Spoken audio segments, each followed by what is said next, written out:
제가 봉독하겠습니다. 레위기 10장 1절 159페이지입니다. 구약성경.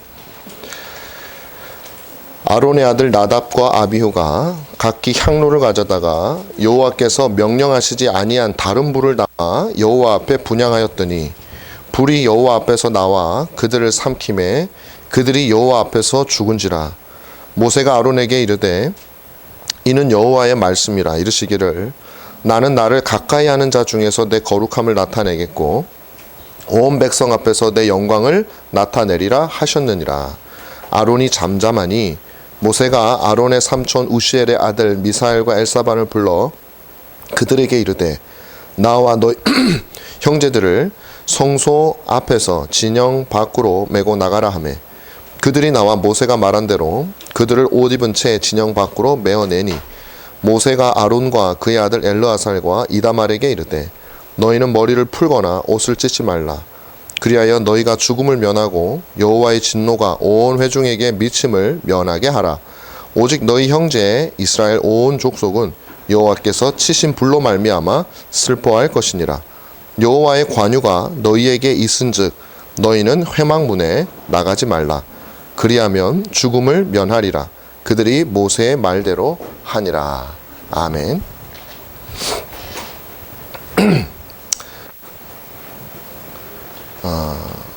제가 이제 여러분 오늘 이제 계속해서 예배에 대한 말씀을 여러분들에게 좀 계속 드리도록 하겠습니다. 이번에 이 예배에 대해서 우리가 좀 더 할 텐데요. 조금 정리를 하시면서 이제 앞으로 우리 교회가 어떤 것을 추구하고 나가는가 하는 것을 여러분들과 함께 좀 세워 나갔으면 해요.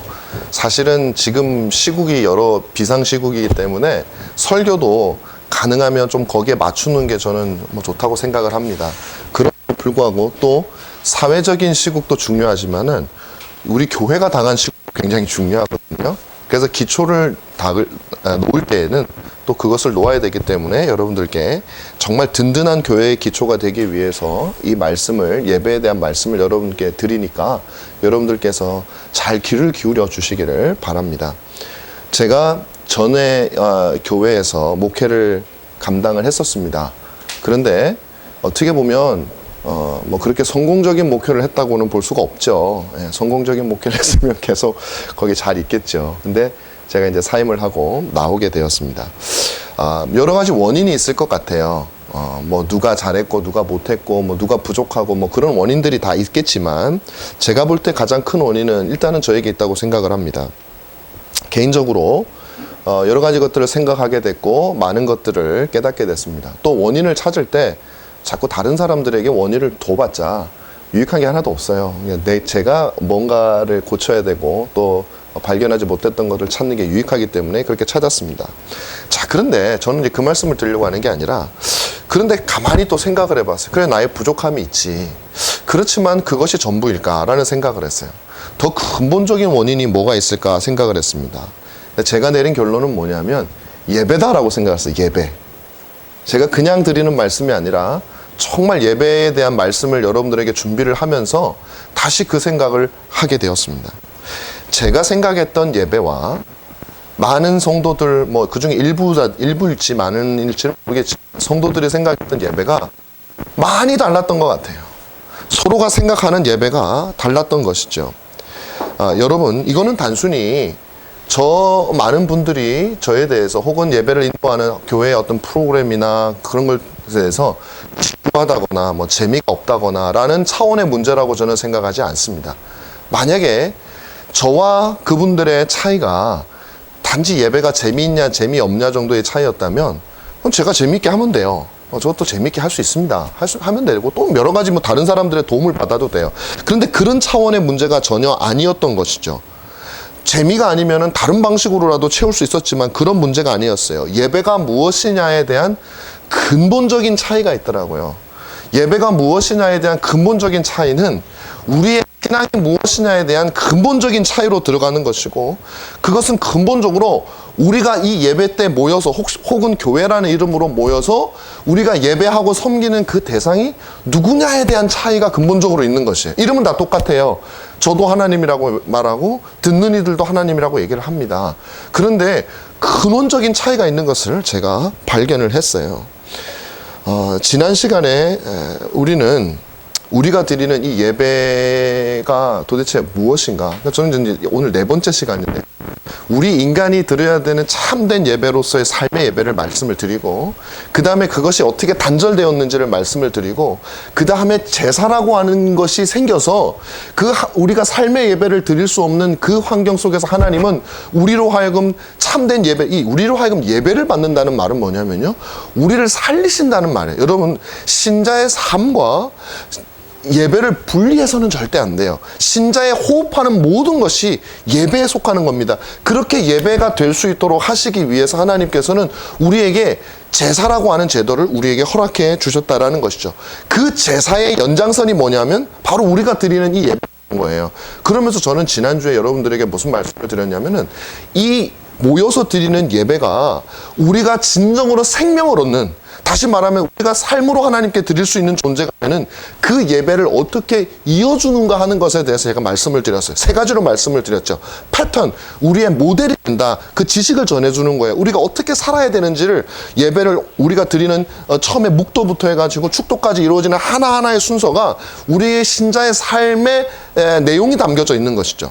2번째는 무엇이냐면 머리로만 그것을 보고 익히는 것이 아니라 우리가 직접 해보는 거예요. 1시간 동안 내가 원하는 삶을 즐거워하는 것이 아니라 하나님께서 기뻐하시는 삶을 내가 즐거워하는 방향으로 연습해보는 시간이 예배라 그랬어요. 그리고 3번째는 뭐냐면, 거기에서 우리가 하나님의 은혜를 경험하고 복음의 감동을 경험할 때 우리가 삶 속에 나가서 우리가 지식으로 듣고 몸으로 1시간 동안 익히고, 그 다음에 얻은 감동으로 신자된 삶, 하나님이 기뻐하시는 삶을 살 수 있는 발걸음을 뗄 수 있도록 만드는 것이 예배라고 말씀을 드렸습니다. 바로 이것이 예배인 것이죠. 그런데 오늘날 많은 사람들이 예배에 대해서 근본적인 오해를 하고 있어요. 제가 한번 말씀을 드려볼게요. 이 오해의 근원이 사실 어디에 있나 그냥 한번 저도 생각을 해봤더니, 여러분 구약에 나오는 제사 있잖아요. 구약에 나오는 제사를 여러분들은 뭐라고 생각을 하세요? 많은 사람들이 제사에 대해서 오해를 하고 있어요. 다시 말하면 이겁니다. 제사는 죄를 용서받기 위해서, 혹은 나에게 필요한 거죠. 죄 사함이 나에게 필요하니까 하나님이 벌을 주시니까 그 죄 사함을 받기 위해서 하나님 앞에 간청해서 우리가 어떤 제물로 얼마나 정성스럽게 제사를 드리느냐에 따라서 하나님이 우리를 용서해 주시고 용서해 주시지 않고 하는, 그러니까 하나님께 간청하고 청원하는 것으로 많은 사람들이 예배 혹은 기도까지도 그렇게 생각을 하는 거예요. 그래서 그렇게 생각하는 사람은 근본적으로 자신의 신앙생활의 전체가 그런 방향으로 결정되어져 있어요. 그게 바로 한국 사람들이 혹은 전 세계 많은 다른 종교를 가진 사람들이 기본적으로 가지고 있는 마음이에요. 근데 하나님께서 거듭난 심령에게 주의 말씀을 통해서 주시는 예배는, 제사는 그런 것이 아니었어요. 이미 구약 시대도 마찬가지. 그게 아니었어요. 그래서 제사를 우리가 마치 하나님께 뭔가를 구해서 얻는 것으로, 수단으로 생각을 하게 되니까 예배도 그렇게 되는 거예요. 우리가 하나님께 드리는 예배도 내가 어떻게 하느냐에 따라서 하나님께 내가 얻고 싶은 것을 얻을 수 있는, 하나님께 잘 보이는 시간이라고 생각을 하게 되는 것이죠. 그러나 제사는 그런 것이 아닙니다, 여러분. 왜냐하면 만약에 제사가 그런 거라면요, 아무나 다 드릴 수 있어야 돼요. 하나님께 잘 보이고 싶은 사람은 이방인이든 누구든 아무나 와서 그냥 양을 잡아서 드릴 수 있으면 그런 것이 될 수 있어요. 그런데 구약에서는 그렇지 않아요. 제사는 뭐냐면 하나님의 백성인 이스라엘 백성들만 와서 드릴 수 있는 거예요. 언약의 백성들만 와서 드릴 수 있는 것이라는 말이죠. 율법이라고 하는 하나님의 말씀과 뜻을 가지고 있으며 그것을 믿고 신뢰하는 사람, 그것이 진리라는 것을 믿는 사람, 이미 믿음을 가지고 있는 사람이 와서 예배를 드리는 것이, 제사를 드리는 것이었다라는 것이죠. 그래서 성경에 나오는 제사와 다른 민족의 제사는요, 근본적인 차이가 있어요. 우리가 드리는 기독교인들이 드리는 예배와 다른 종교에서 드리는 법회라든지 그런 것과는 근본적인 차이가 있어요. 왜? 우리들은 이미 믿음을 가진 사람, 더 쉽게 말하면 하나님의 은혜를 믿음으로 누리는 사람이 와서 드리는 것이 예배이기 때문에 그래요. 좀 더 쉽게 말하면 이미 용서를 받은 사람이 드리는 거예요. 용서를 받기 위해서 드리는 것이 아니라. 구약도 마찬가지입니다. 이 제사는요, 근본적으로 이겁니다. 이미 우리가 받은, 하나님께 받은 그 죄사함, 그리고 용서, 이것을 확증하고, 그것을 고백하고, 그것을 확증하는 시간이 바로 제사였고, 그것이 바로 예배라는 것입니다. 이것을 제가 두 가지로 여러분들에게 설명을 드리려고 해요. 첫 번째는 그 구약시대에 이들이 드렸던 제사의 시기가 언젠가를 가만히 보시고, 그럼 이걸 알 수 있어요. 두 번째는 뭐냐면 그들이 드렸던 제사의 방법을 통해서 우리는 제사가 용서를 받기 위한 수단이 아니라 이미 용서받은 자들이 하나님의 속죄를 누리는 시간이라는 것을 여러분께 말씀을 드리려고 합니다. 첫 번째, 제사를 드리는 시기예요. 여러분 한번 보세요. 처음에는 인간들에게 제사가 필요 없었죠. 그 아담과 하와 원래는. 근데 이제 우리가 죄를 범하고 난 다음에 이제 제사가 들어오게 된다 그랬잖아요. 그게 사장입니다. 사장에 가야 제사라는 말이 등장하게 되는데 그 제사는 3장에서 아담과 하와에게 배웠을 거라고 제가 지난 시간에 말씀을 드렸어요. 아담과 하와가 범죄했을 때 하나님께서 그들에게 그들의 수치를 가리기 위해서 가죽옷을 짐승을 죽여서 그 가죽으로 그들의 수치를 가려주는, 거기에서부터 짐승이 죽게 되고 그 결과로 수치를 가리게 되는, 다시 말하면 구원을 얻게 되는 그 복음이 거기에 나타나게 된다라는 것이죠. 그것을 자기 자녀들에게 알려주었을 것이라는 말입니다. 자, 그러면 아담과 하와 이후로, 다시 말하면 이렇게 돼 있어요. 아담과 하와가 가죽옷을 가지게 된 것도 언제냐면요, 창세기 3장 15절에 보면 이 말씀이 나와요. 내가 너로 여자와 원수가 되게 하고 내 후손도 여자의 후손과 원수가 되게 하리니 여자의 후손은 내 머리를 상하게 할 것이요 너는 그의 발꿈치를 상하게 할 것이다. 이것을 우리는 원시복음이라고. 자, 보세요.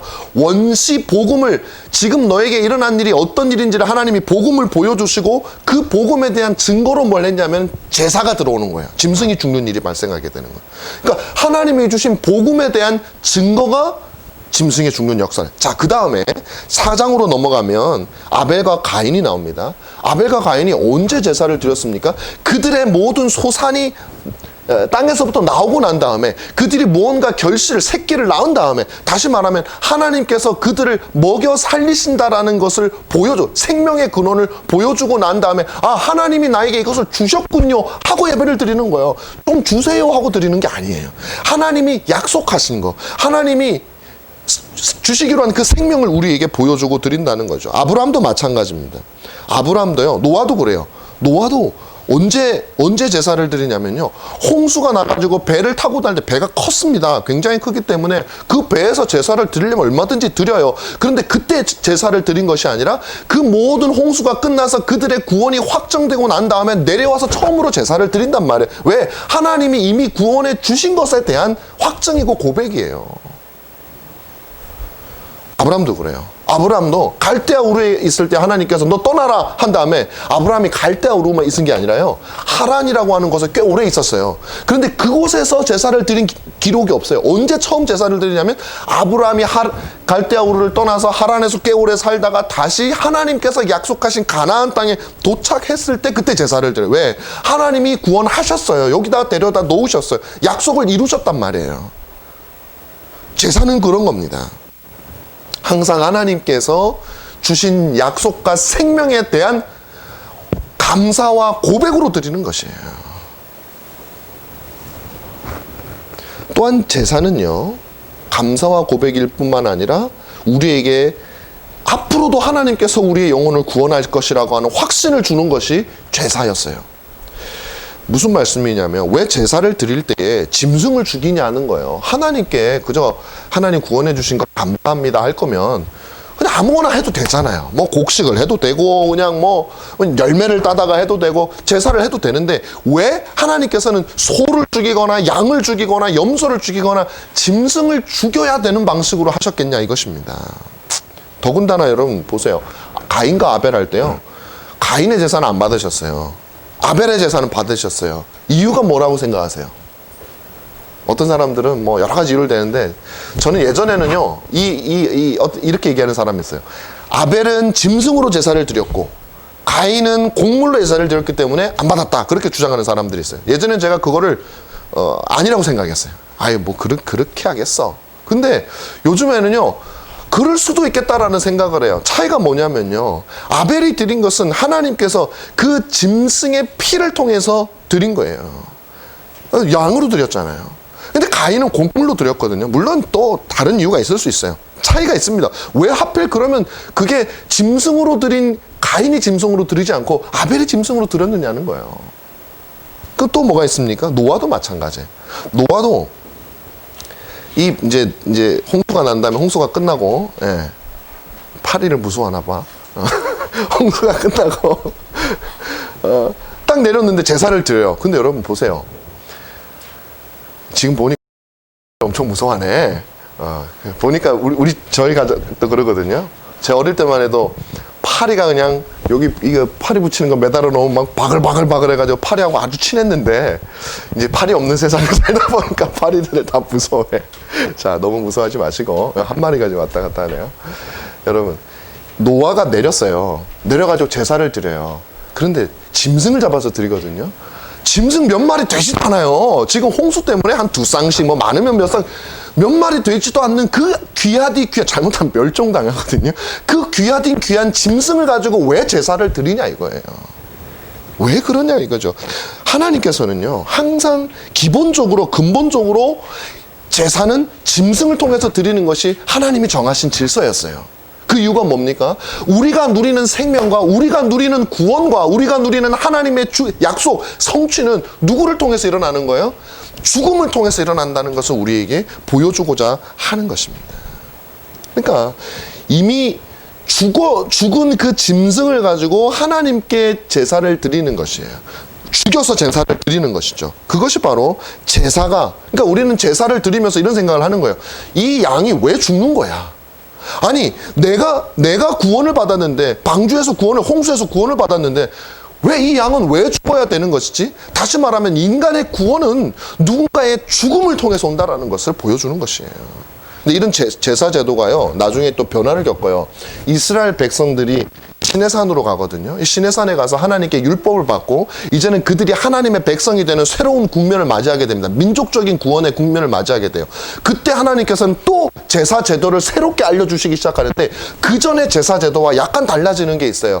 뭐냐면 바로 제사장의 등장이에요. 그전에는 제사장이 필요 없어요. 그냥 뭐 아버지가 그냥 드리면 되고, 내가 죄 졌으면 내가 그냥 하나님의 은혜를 구하면 내가 제사를 드리면 되는 거예요. 그런데 이 시내산 이후부터는요, 제사장이라고 하는 사람이 등장해서 다른 사람이 지은 죄를 그 다른 짐승이 죽고, 내가 죄를 졌는데 저 제사장이 대신해서 죄를 드려줬는데 내 죄가 없어지는 역사를 사람들은 눈으로 목도하게 된다는 것입니다. 왜 제사장일까요? 이 레위기 10장 17절에 보면 이렇게 돼 있어요. 이 속죄 제물은 지극히 거룩하거늘 너희가 어찌하여 거룩한 곳에서 먹지 아니하느냐? 이는 너희로 회중의 죄를 너희가 제사장입니다. 회중의 죄를 담당하며 그들을 위하여 여호와 앞에 속죄하게 하려고 너희에게 주신 것이라. 다시 말하면 제사장들도 그 제물을 같이 먹어야 되는 거예요. 자기를 위한 속죄일 때는 안 먹습니다, 제사장들이. 그리고 태울 때는 피를 갖다가 그 성소 안으로 가져오는 특별한 제사를 제외하고는 기본적으로 제물을 같이 먹게 되어져 있어요. 다른 사람이 가져온 제물을 제사장이 먹는다니까요. 왜 제사장이 먹습니까? 그도 역시 그들의 죄를 담당하는 거예요. 같이 짊어지는 거예요. 제사장은 그런 것이죠. 그렇게 해서 같이 먹음으로 속죄가 마무리가 되는 것입니다. 그러므로 구약의 제사에서 굉장히 중요한 것은 바로 제물과 제사장이에요. 제물은 뭡니까? 내가 죄를 졌는데 엄하게 이 생명이 죽어요. 제사장은 뭡니까? 내가 죄를 졌는데 내가 아닌 다른 사람이 같이 그 고기를 먹어서 죄를 같이 짊어져요. 그런 역사를 사람들은 보면서 하는 거예요. 왜 그렇게 합니까? 그 일이 일어날 것이기 때문에 그런 거예요. 하나님께서 그들을 은혜 언약 안으로 부르신 것은 아담과 하와를 창세기 3장 15절에 원시복음 안에서 그들에게 가지고 입히신 것은 이미 하나님은 그들을 지금으로부터 2000년이고 구약 성도들에게 미래죠. 미래의 십자가에서 죽으실 예수 그리스도 안에서 그들을 보고 용서하셨기 때문에 그 복음을 주는 거예요. 그리고 그 복음을 믿는 자들만이 나와서 제사를 드릴 수 있는 것이죠. 그러므로 이 제사는 무엇이냐? 바로 하나님께서 이미 나에게 베푸신 그 구속의 은혜, 그리고 그 구속의 은혜의 핵심이 되시는 우리 주 예수 그리스도를 바라보고 그분이 어떻게 나를 구원하셨고 어떻게 자신의 몸을 찢어서 제물이 되시고 어떻게 그분이 제사장이 되셔서 자신을 십자가에 못 박았는가를 우리는 예배 가운데 바라보고, 그리고 그 은혜를 고백하고 그 은혜가 내 삶 속에 역사함을 확신하고 내가 이 문을 나가서라도 하나님께서 나와 동행하실 것을 확신하면서 오늘 우리가 불렀던 시편 23편처럼 여호와께서는 나의 목자가 되셔서 내가 사망의 음침한 골짜기를 다니고 해를 두려워하지 않을 수 있다는 것을 이 예배 속에서 확신하지 않으면 우리는 나가서 삶의 제사를 드릴 수가 없어요. 여기서 딴 거 쳐다보고 예수님이 아닌 딴 거 쳐다보고 다른 걸 기대하고 나 자신을 소망하고 물질을 소망하고 밖에 나가서 우리는 물질과 싸워서 이길 수가 없어요. 그래서 하나님께서는 제사를 통해서 그리스도를 보여주시기를 원하는 거예요. 우리를 어떻게 살려주셨는지를 바라보기를 원하는 거예요. 예배도 동일해요. 저와 여러분들이 드리는 예배는 이 제사가 신약적으로 변형된 겁니다. 근데 어떻게 변형됐냐면 이거예요. 우리가 왜 구약 성도들처럼 죄사함을 받기 위해서 양을 짊어지고 오지 않을 수 있느냐? 그때는요, 오실 양이 죄를 사하는 게 아니에요, 여러분. 이 양의 죽음을 통해서 그들은 오실 그리스도를 보는 거예요. 제사장과 제물을 통해서 보는 거예요. 근데 왜 우리는 양을 들고 오지 않느냐? 이미 2000년 전에 그분이 그 일을 하셨기 때문에 양을 볼 필요가 없어요. 그분을 보면 되는 거예요. 예배에서 그분을 보면 되는 거예요. 그래서 우리는, 그러니까 구약의 제사는 오실 그리스도를 바라보기 위해서 양도 죽이고 하는 것이고, 신약의 예배는 이미 오신 그리스도를 말씀을 통해서 바라보는 것이죠. 그리고 하나 비주얼하게 바라보는 것은 무엇이냐면 성례를 통해서, 세례와 성찬이라고 하는 성례를 통해서. 그래서 사실은요, 우리 신앙의 선배들은 성례를 매주 예배에 드려, 칼빈은 매주 예배에 드려야 된다고 말했어요. 왜냐하면 예배의 핵심은 복음이기 때문에, 그 복음을 귀로 듣고 그 복음을 눈으로 보아야지 되기 때문에 성찬을 매주 드리라고 한 것이죠. 바로 예배가 그것입니다. 여러분, 오늘 본문 말씀을 제가 여러분에게 조금 더 설명해 드리겠습니다. 오늘 본문 말씀은 이 사실을 우리에게 더욱더 확실하게 증거해 주고 있는 것이에요. 하나님께서 아론을 대제사장으로 임명하시고 그 네 아들을 제사장으로, 그 아버지를 섬기는 제사장으로 그렇게 임명을 했습니다. 자, 그런데 첫째인 나답과 그 아론의 아들인 첫째 아들인 나답과 둘째인 아비후가 처음으로 제사를 드리는 장면이에요. 그때 그들이 어떻게 했습니까? 하나님께서 명하지 아니한 불을 가지고 제단에서 이 제사를 드리게 됩니다. 그랬더니 하나님께서는 그들을 죽여버렸어요. 정말 상상할 수 없는 일이죠. 네, 제사를 하나님께 좋은 선한 일을 한다고 하는 사람을 하나님이 죽여버렸단 말이에요. 원래는요, 하나님께서 하나님 앞에서 나와가지고 제단에 붙여진 불이 있어요.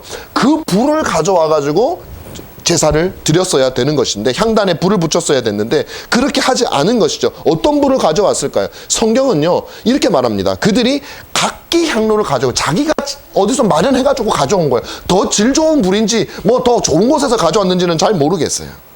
자기 것을 가져온 것이죠. 제단에서 가져온 것이 아니에요. 그런데 그 결과 뭐냐면 여호와 앞에서 다시 불이 나와서 그들을 불태워버렸다라는 것이에요.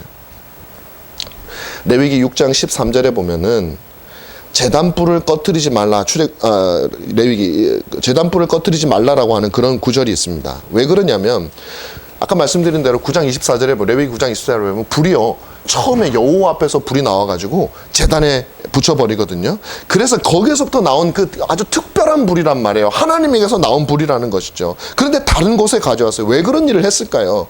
아마 술 먹고 했을 가능성이 커요. 포도주와 또 그 암시가 있어요. 9절 말씀에 보면은 약간 그런 암시가 있습니다. 오늘 본문 말씀 레위기 10장이죠. 9절에 보면 이렇게 돼 있어요. 너와 내 자손들이 해막에 들어갈 때에 포도주나 독주를 마시지 말라. 그리하여 너희 죽음을 말해. 무슨 말이냐면 술 취한 거예요, 얘네들이.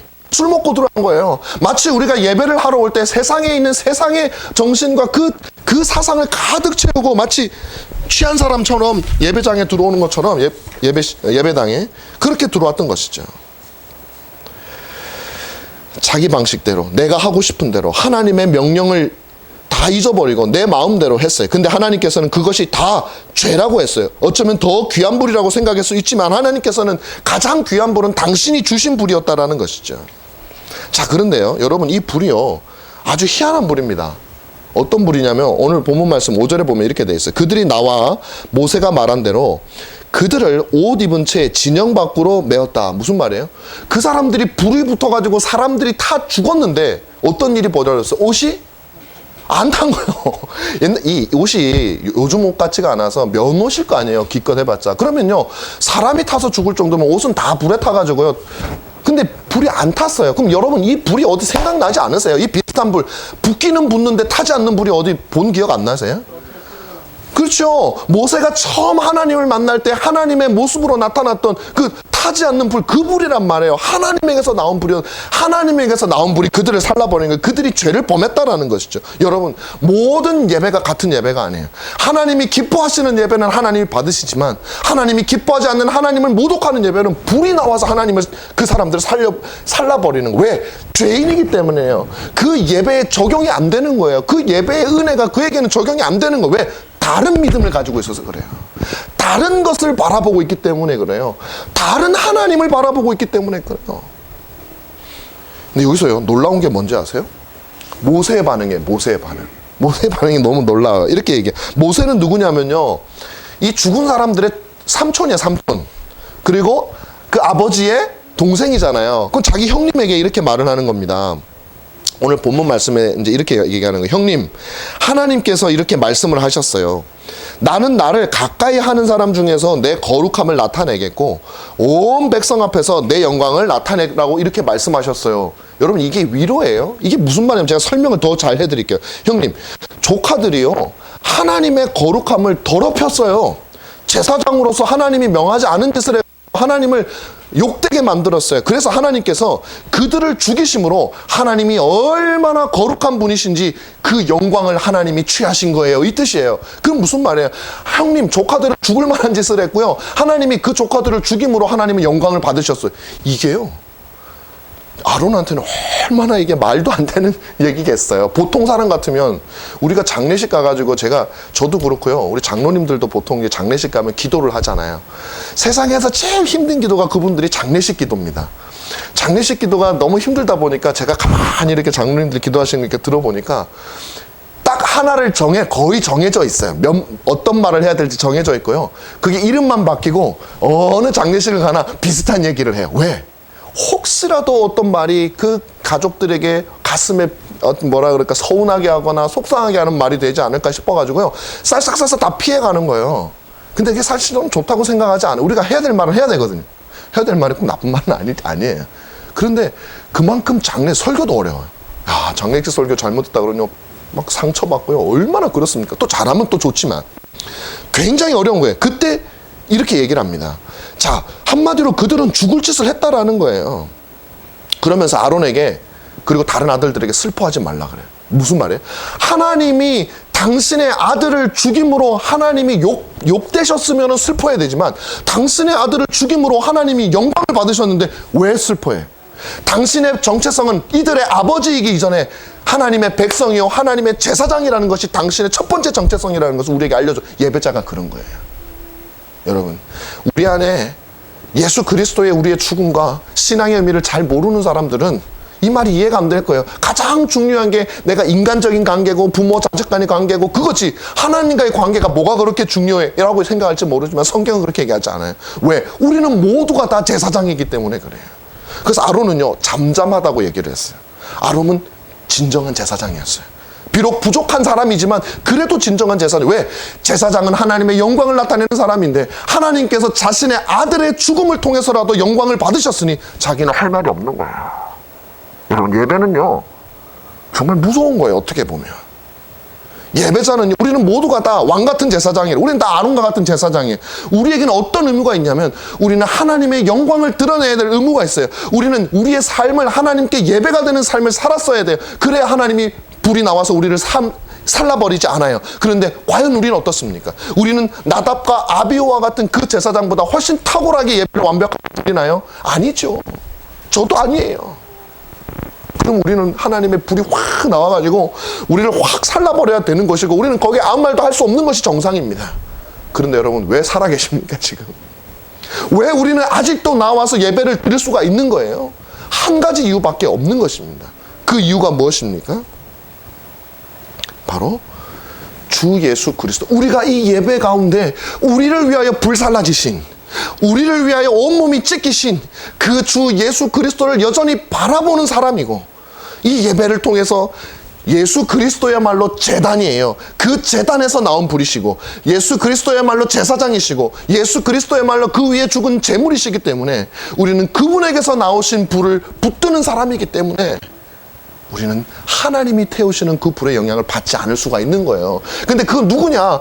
이 예배 가운데 제단이시며 제물이시며 제사장이신 예수 그리스도를 우리가 바라보아야 돼요. 제가 오늘 드리고 싶은 말씀은 이것이에요. 우리가 드리는 예배는 철저하게 복음이신 주 예수 그리스도를 바라보는 데 목적이 있어야지, 다른 여러분들이 세상 속에서 가지고 있는 다른 모든 고민들은 일단 그 앞에 내려놓아야 돼요. 목사님, 나는 세상에서 많은 상처를 받고, 나는 세상에서 사업도 실패하고, 나는 인생의 허무감도 느끼고, 그래서 예배 가운데서 나에게 위로가 필요합니다. 그러면 저는 여러분들에게 말씀을 드려요. 그 위로가 예수 그리스도보다 더 큰 위로가 어딨냐 이거예요.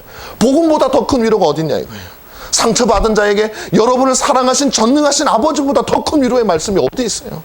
사업이 망했든 어떤 일이 있든 죽음에 임박해 있든 그리스도보다 더 큰 위로가 어디 있습니까?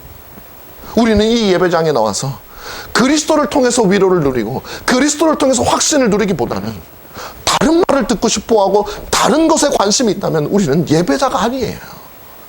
그리고 우리가 예배를 드리지 않으면 우리는 하나님 삶 속에서 하나님께 예배 드릴 수 없는 사람이 되고, 우리가 삶 속에서 하나님은 예배 드릴 수 없는 사람이라는 말은 언젠가는 하나님의 불이 나와서 우리를 불사를 것이라는 것이에요. 사랑하는 여러분, 저는 여러분들에게 이제 우리가 교회를 시작하는 입장에서 예배가 생명처럼 중요하다고 말씀드린 이유가 여기 있어요. 우리가 이 예배 가운데 복음을 더 알기를, 그리스도를 더 보기를, 나의 모든 위로와 소망을 그리스도 안에서 발견하기를 우리가 소망하지 않고 만약에 다른 생각을 품는다면 언젠가 하나님의 불이 우리를 살라버릴지 몰라요. 그러므로 여러분들에게 권면합니다. 이제 우리가 드릴 예배는, 그 예배의 핵심은, 타겟은 복음이 되어져야 돼요. 주 예수 그리스도가 되어져야 돼요. 여러분의 소원은 주 예수 그리스도가 되어야 돼요. 그리고 또 한 가지 말씀드립니다. 그러므로 우리는 이 자리에서 무엇을 묵상해야 됩니까? 항상 하나님께서 다스리시는 그 복되신 영원한 나라에 대한 묵상을 우리는 해야 돼요. 여러분, 우리가 세상 가운데 살아가면서 얼마나 천국에 대해서 생각할 기회가 있습니까? 생각할 틈이 없어요. 내 눈에 보이는 것들만도 너무나도 감당하기 벅차기 때문에 보이지 아니하는 나라를 생각할 틈이 없어요. 그 나라를 생각할 틈이 없기 때문에 우리는 죽음을 두려워하는 거예요. 여러분, 죽음이 얼마나 두렵습니까? 젊은 사람들은 죽음이 멀리 있다고 생각하니까 별로 안 두려울지 모르겠지만 죽음이 점점 다가오고 있다면 얼마나 두렵겠어요. 저도 조금 그 맛을 봤잖아요. 제가 몇 년 전에 제가 직장에 유암종이라고 하는 뭐가 하나 생겼는데 저기 양병원에 가가지고 제가 그 진단을 받았거든요. 근데 그 어찌나 겁을 주는지요. 그 스티브 잡스 있잖아요. 그 애플의 사장 스티브 잡스가 그걸로 죽었어요. 췌장의 유암종으로 죽었거든요. 그 이제 암 발전해가지고 죽었는데, 잡스 얘기를 막 해주면서 빨리 수술을 해야 된다는 식으로 막 얘기를 하는데요. 며칠 후에 이제 이게 정말 이제 그 암인지 아닌지 그거를 이제 검사를 해가지고 결과를 한다는 거예요. 그게 한 일주일 정도 됐어요. 그 일주일 동안 저는 생전 처음으로 그게 이제 발견이 이제 확정이 되면 뭐 죽지 않을 수는 있겠지만 굉장히 막 다 잘라내야 되고 막 그런 얘기하는데 겁이 되게 나더라고요. 그리고 또 스티브 얘기하니까 죽을 수 있겠다는 생각이 들고 우리 애들 막 생각나고요. 며칠을 정말 잠을 못 자겠더라고요. 얼마나 하나님 앞에 정말 그 최악의 경우를 생각하게 되면서, 여러분 우리 뭐 연세 있으신 분들은 그 비슷한 경우 해보신 분들 종종 있잖아요. 죽음이라는 게 막상 내 눈앞에 나좀 굉장히 두려운 거예요. 근데 왜 그렇게 두려운가? 목사인 저마저도 어쩌면 하나님께서 우리에게 주실 영원하고 복되신 나라를 평소에 생각을 안 해. 굉장히 두렵죠. 제가 하나 얘기해 드릴까요? 제가 존경하는 그 목사님이 계셨어요. 그분이 이제 은퇴하시고 돌아가시게 되셨어요. 갑자기 암에 걸리셔가지고. 한번 어디서 얘기한 것 같긴 한데. 그래 그분이 이제 한 2주, 1, 2주 정도 사실 것 같은. 그때 이제 제자 목사님들이 다 이제 그분을 병문안을 갔습니다. 가가지고 그분이 이렇게 누워 계셨어요. 정말 많이 몸이 쇠약해지셨더라고요. 그때 우리들 중에 제일 고참이신 분, 지금 60이 넘으신 분이신데, 그분이 이제 제일 고참이시니까 목사님한테 기도도 하고 뭐 말씀도 하고 막, 우린 저야 뭐 막내니까 저 뒤에 있었고요. 그 훌륭하신 목사님인데도요, 목사들이 와가지고요, 죽으실 거라는 얘기를 못 하더라고요. 하나님이 목사님의 영혼을 곧 데려가실 수 있습니다. 목사님, 그리스도의 은혜를 생각하시고 힘을 내십시다. 하나님의 영광을 죽음을 이런 얘기를 해야 되는데, 그런 얘기를 못 해요. 못하고, 목사님, 기도하겠습니다. 나올 수 있도록 기도하겠습니다. 하나님 도와주실 줄로 믿습니다. 뭐 그런 얘기 하고 계시더라고요. 그리고 기도를 이제 대표적으로 한 분이 하시는데, 또 그 얘기를 하시는 거예요. 하나님, 역사하셔서 어떻게 해주시고, 그러시는 거예요. 아니, 우리는 다 알아요. 그분이 돌아가실 거라는 거를. 그러고 나서 문 열고 나와가지고 그때 큰아들, 지금 목사님 되셨는데 그 큰아드님이 하고 딱 만나자마자 하는 얘기가 뭐냐면, 이 목사님 돌아가시면 장례를 뭐로 해야 될지를 우리는 같이 의논하고 있었단 말이에요. 얼마나 문 하나를 사이에 두고 죽음을 말도 못 꺼내는 사람과 문 사이에 두고 그 다음 나와서야 죽음을 꺼내는, 무슨 말이에요.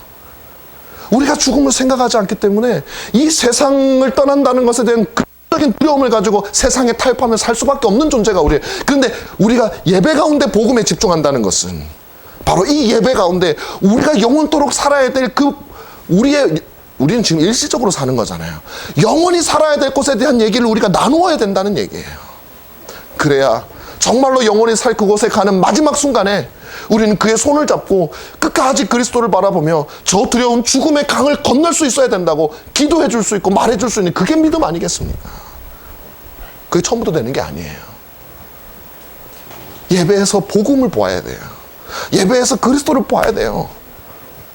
사랑하는 여러분, 저와 여러분들이 앞으로 우리가 드릴 예배 속에서는 저뿐만이 아니라, 그래서 예배 순서에 있는 모든 순서 하나하나가 다 그리스도를 향하는 겁니다, 여러분. 예수 그리스도를 제외한 것이 아무것도 없어요. 그렇게 예배 가운데서 그리스도를 누리시고 맛보시고 경험하시는 저와 여러분이 되시고, 그런 예배가 되기를 주님의 이름으로 축원합니다. 기도하겠습니다.